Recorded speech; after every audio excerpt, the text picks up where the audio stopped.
S academy. दोस्तों, आज का ये वीडियो CUET यूजी स्टूडेंट के लिए रहेगा, जो भी अभी CUET यूजी 2026 का एग्ज़ाम देना चाहते हैं, जिन्होंने अभी 12th पास कर लिया है या फिर अभी 12th में है। जो भी स्टूडेंट CUET यूजी देना चाहते हैं उनके लिए है। CUET यूजी का एप्लीकेशन फॉर्म आ चुका है।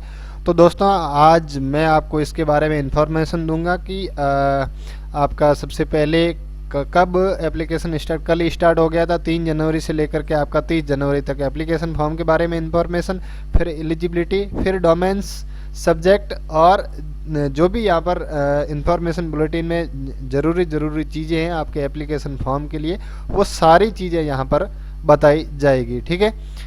तो सबसे पहले दोस्तों आपको मैं बता दूं कि ऑनलाइन जो एप्लीकेशन फॉर्म है वो 3 जनवरी से स्टार्ट हो गए और 30 जनवरी तक लास्ट रहेगा। और आपका जो पेमेंट है वो लास्ट आपका 31 जनवरी 2026 तक रहेगा। उसके बाद आपका करेक्शन आएगा, जो करेक्शन 2 से 4 फरवरी तक चलेगा। ठीक है दोस्तों, आपका करेक्शन 2 से 4 फरवरी। और फिर आपका सिटी अनाउंसमेंट जो आपका बाद में आएगा, और उसके बाद में जब एडमिट कार्ड वगैरह वो भी बाद में बताया जाएगा। और डेट ऑफ एग्जामिनेशन आपका 11 से 31 मई बताया जा रहा है, पर ये टेंटेटिव डेट है, ऐसा कुछ फिक्स नहीं है, ये आगे पीछे हो सकता है। ठीक है दोस्तों। और उसके बाद में आती है एप्लीकेशन फॉर्म की फ़ीस। तो फीस आपकी लगेगी सब्जेक्ट वाइज, आप कितने सब्जेक्ट भरते हैं उसके अनुसार। मान लो अगर आपने 12th के अंदर बायो साइंस ले रखी है, क्या ले रखी है, बायो साइंस, मतलब बायो सब्जेक्ट के साथ में आपने फिजिक्स और केमिस्ट्री ले रखी है, और साथ में आपने हिंदी इंग्लिश जो भी ले रखा है, 2 सब्जेक्ट अलग ले रखे हैं मेन आपको, और या फिर मैथ ले रखी है तो मैथ्स के साथ में मैथ है, फिजिक्स है और केमिस्ट्री है। तो ये आपके 3 सब्जेक्ट तो आपकी उसके लिए तो जनरल के लिए 1000 है, OBC के लिए आपका और EWS के लिए 900 रुपये है, SC ST के लिए 800 रुपये है, और जो आउट ऑफ इंडिया है उसके लिए 4500 रुपये है। ठीक है। अब यहाँ पर अगर आप 3 सब्जेक्ट के अलावा 2 सब्जेक्ट भरना ज़रूरी है। दोस्तों, मैं आपको बता दूं कि आपका 3 सब्जेक्ट से काम नहीं चलेगा, आपको 2 सब्जेक्ट और भरने पड़ेंगे यहाँ पर। ठीक है। तो यहाँ पर आपको 2 सब्जेक्ट तो कम से कम आप भर ही देना। मैं आपको बता रहा हूँ कि आप जनरल नॉलेज और एक लैंग्वेज, आप कोई भी, ठीक है, आप कोई भी एक लैंग्वेज, ठीक है, 3 तो आपके डोमेन के जो सब्जेक्ट रहेंगे वो भर देना, और उसके बाद में आप एक और भर देना। ठीक है। और एक और सब्जेक्ट भर देना।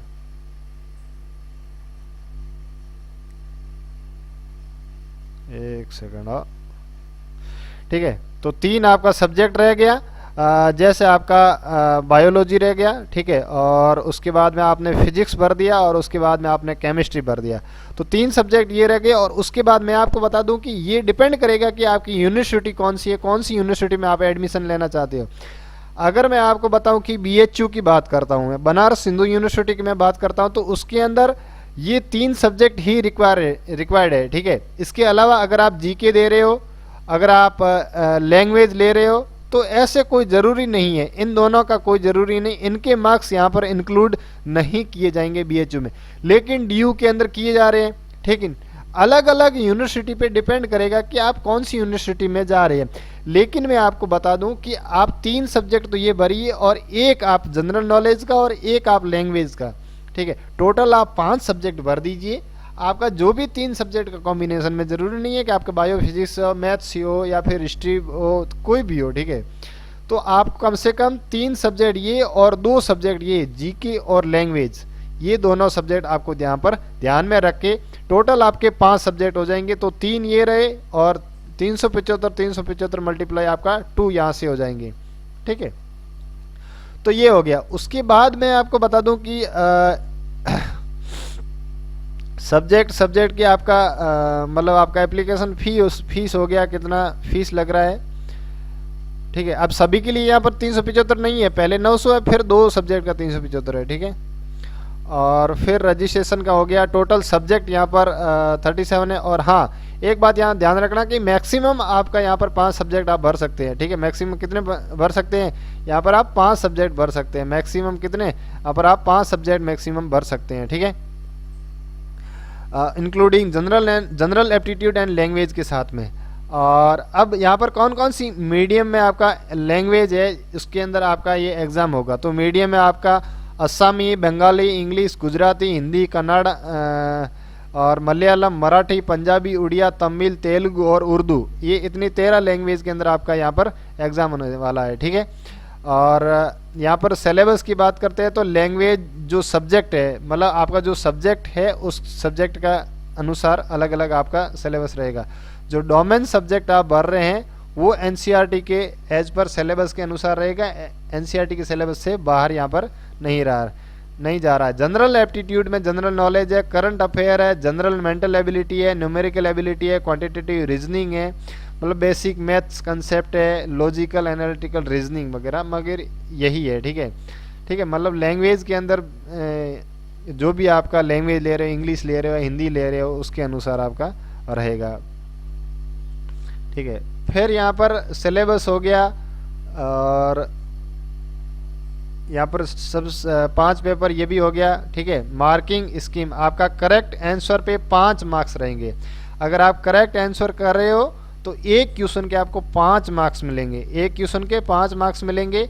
और there will be negative marking for each incorrect answer 1, मतलब एक आपका अनकरेक्ट हो गया तो एक आपका यहाँ पर मार्क्स कट जाएगा। कंप्यूटर बेस्ड एग्जाम होगा, 50 question for each test paper, मतलब आपका हर एक टेस्ट पेपर में 50 क्वेश्चन रहेंगे। ऑल क्वेश्चंस आर कंपलसरी, मतलब 50 के 50 ही कंपलसरी है। ऐसा कुछ नहीं है कि कुछ छोड़ देना है। पहले शायद 50 में से 45 करने होते थे, अब आपको 50 के 50 ही करना कंपलसरी है। ठीक है, और सभी सब्जेक्ट का मतलब 50-50 क्वेश्चन आएंगे। अगर आप 3 सब्जेक्ट है तो 50-50-50, 3 है 5 है तो 50-50-50 रहेंगे। ठीक है, duration of each test paper would be 60 minute, मतलब आपका जो टेस्ट पेपर है उसके ऊपर डिपेंड करेगा। ठीक है, तो 60 मिनट के ऊपर एक टेस्ट पेपर का कितना है, 60 मिनट है, तो 3 का उसके अनुसार हो जाएगा। वैसे 2 शिफ्ट में रहेगा, अगर आप 5 दे रहे हो तो 2 शिफ्ट में रहेगा, 3 का अलग रहेगा, 2 का अलग रहेगा।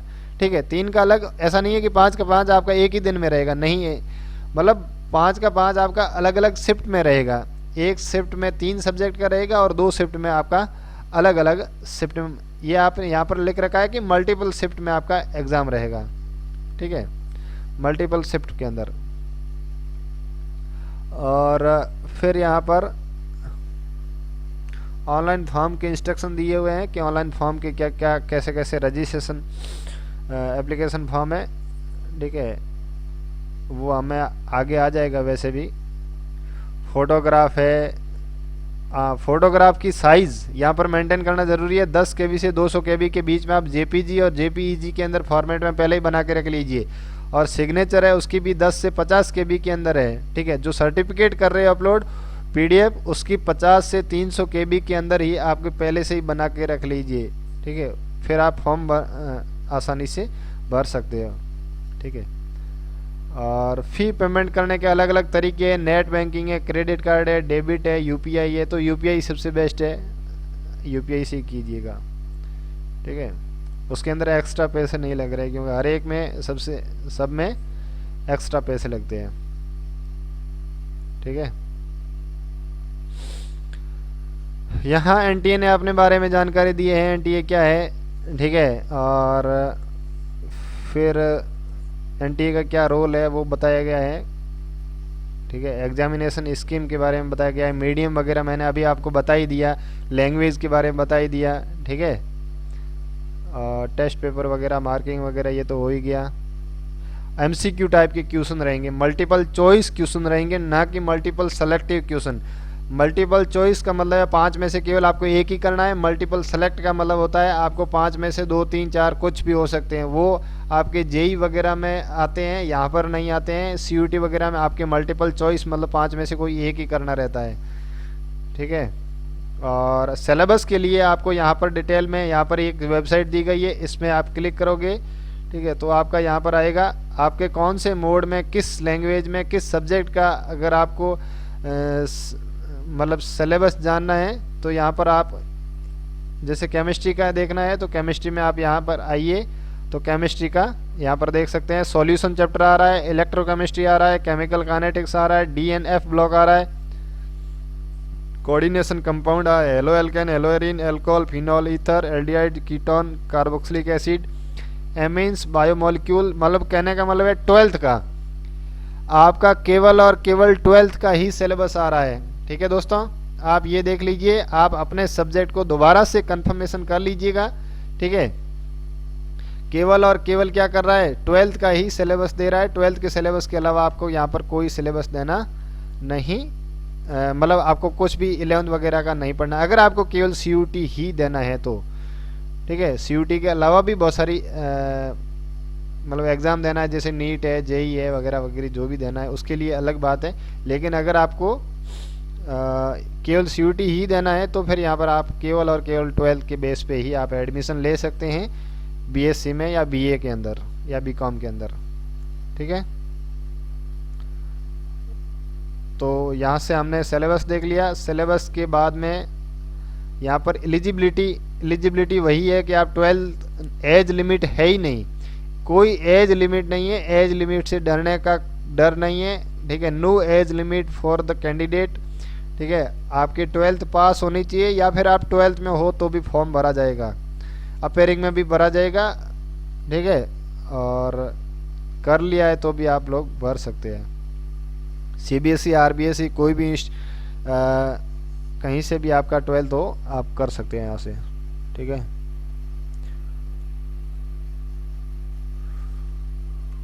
और यही लिखा हुआ है 12th के बारे में ही लिखा हुआ है।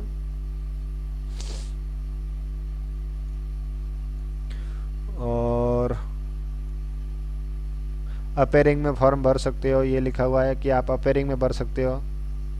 रिजर्वेशन के बारे में बता ही दिया पहले कि फॉर्म के एप्लीकेशन फीस में कितना है रिजर्वेशन। बाकी आपका जो रिजर्वेशन है जनरली वही रूल लागू होता है कि OBC का कितना है, जनरल EWS का, SC ST PWD उसके बारे में यहाँ पर अलग अलग, जैसे डिसेबिलिटीज़ का 40% यहाँ पर दिया गया है। अगर आप डिसेबिलिटी 40% है तो वहाँ पर आपका सर्टिफिकेट मान्य रहता है। ठीक है, ये सारी चीज़ें हैं। अब यहाँ पर एक चीज़ यहाँ पर है, स्क्राइब एंड कंपेंसेंट्री टाइम। ये उन बंदों के लिए है जो अभी खुद से एग्ज़ाम को नहीं दे पा रहे हैं। ठीक है, मतलब जैसे कोई ब्लाइंड पर्सन है तो वो खुद से स्क्रीन को नहीं देख पाते हैं, तो उसके लिए क्या लगता है, एक अदर कैंडिडेट लगता है उसके साथ में, तो उसकी जो रूल्स है वो यहाँ पर दिए गए हैं। उसके लिए यहाँ पर एक्स्ट्रा टाइम भी दिया जाता है, तो 20 मिनट उनको यहाँ पर एक्स्ट्रा टाइम भी मिलेगा। और उनके लिए वहाँ पर पहले से आपको यहाँ पर कुछ डॉक्यूमेंट भी देना पड़ेगा। ठीक है, ये स्क्राइब उनके लिए है जो आपको मैंने बता दिया, जिसको एक और कैंडिडेट खुद से एग्ज़ाम नहीं दे पाते हैं उनके लिए है। ठीक है, मतलब कह सकते हैं रीडर है। ठीक है दोस्तों,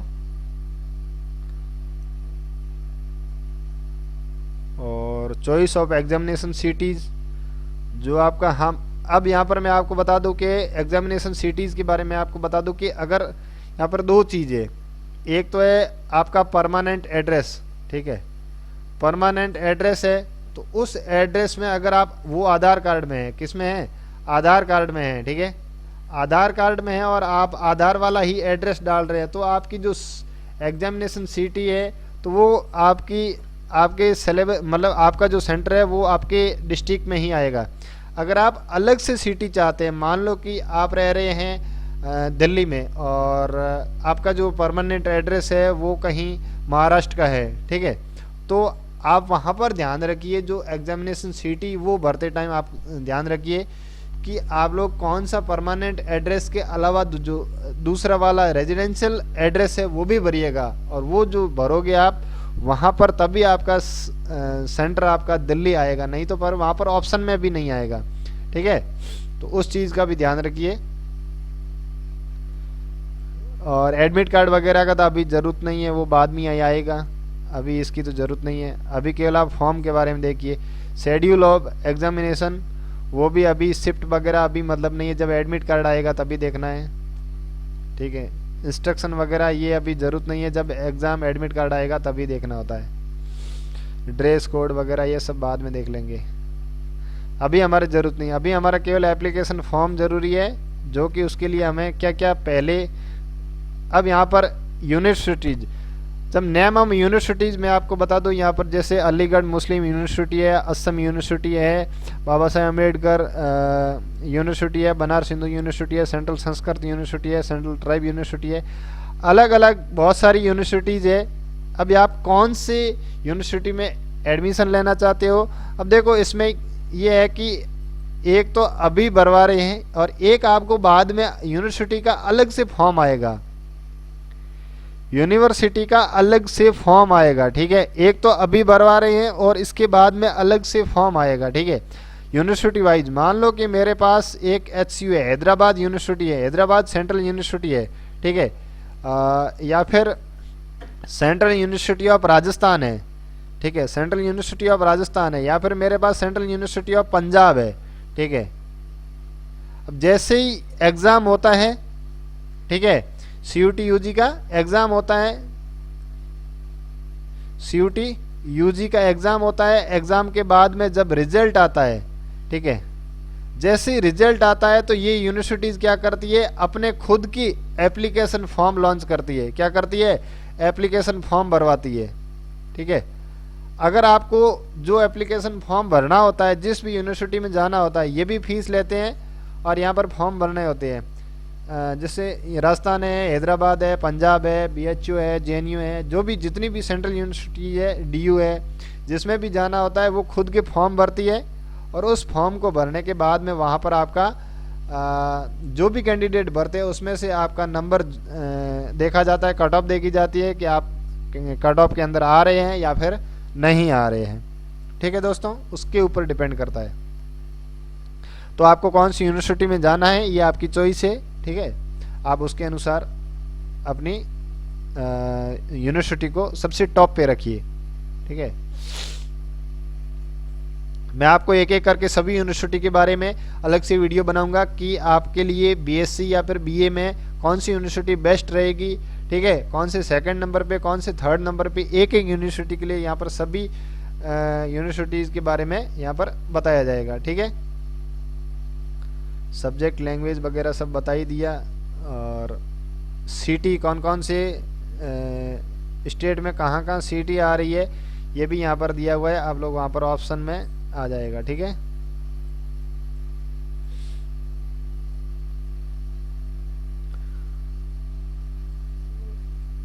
तो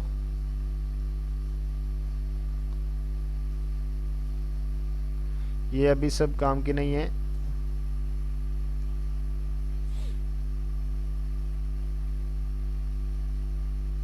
ठीक है। ये नॉर्मलाइजेशन वाला जिसमें आपका 2 या 3 शिफ्ट में एग्ज़ाम होते हैं, ठीक है, और फिर वो शिफ्ट में क्या करते हैं, नॉर्मलाइज करते हैं मार्क्स को, किसी के ज़्यादा होते हैं तो वो कम कर देते हैं, किसी के कम है तो वो ज़्यादा कर देते हैं, ऐसे करके वो बराबर इक्वल करते हैं, क्योंकि अलग अलग शिफ्ट में अलग अलग प्रकार के अलग अलग टाइप के यहाँ पर आपके मतलब रहते हैं। पेपर की सिंपल रहता है, कोई टफ रहता है, इसलिए किसी के ज़्यादा आते हैं, किसी के कम आते हैं। अब यहाँ पर दिया हुआ है इन्फॉर्मेशन बुलेटिन में आपका फॉर्म दिया हुआ है, जैसे physical limitation in examine to write, ठीक है, सर्टिफिकेट है इनके लिए, तो इस सर्टिफिकेट को भर के वहाँ पर आप जमा कर सकते हैं, ठीक है।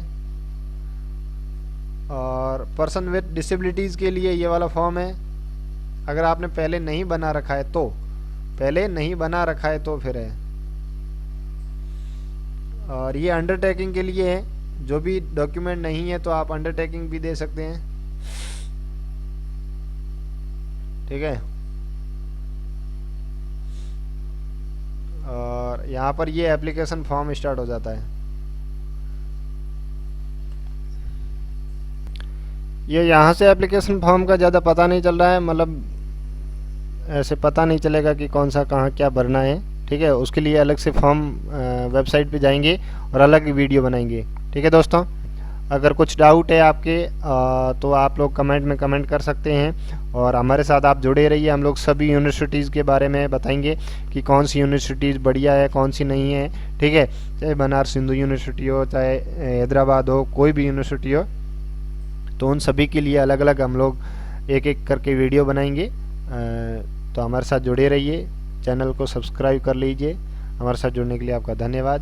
जय हिंद, जय भारत।